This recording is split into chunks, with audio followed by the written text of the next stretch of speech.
একটা গল্প শুনবি? রাজার গল্প। রাজার মানে আমার? বল বল। এক রাজ্যে এক রাজা ছিল, স্বৈরাচারী। রাজ্যের সবাই তারে ডাকত নরপিশাচ। সেই মজা পাইছি, বল বল। মানুষের উপর জুলুম করাই তার একমাত্র নেশা ছিল।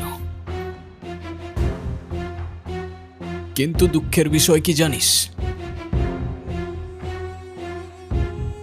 সেই রাজা নিজেও জানতো না যে তার রাজত্ব খুব বেশি দিন আর টিকবে না।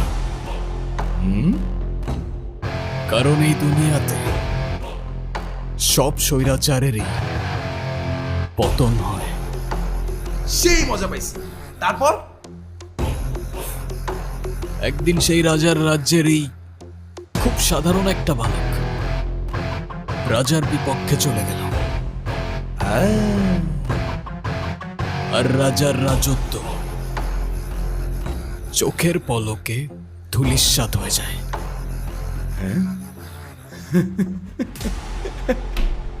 ওই কি বাপের সঙ্গে পাগল টাগল হয়ে গেল নাকি রে?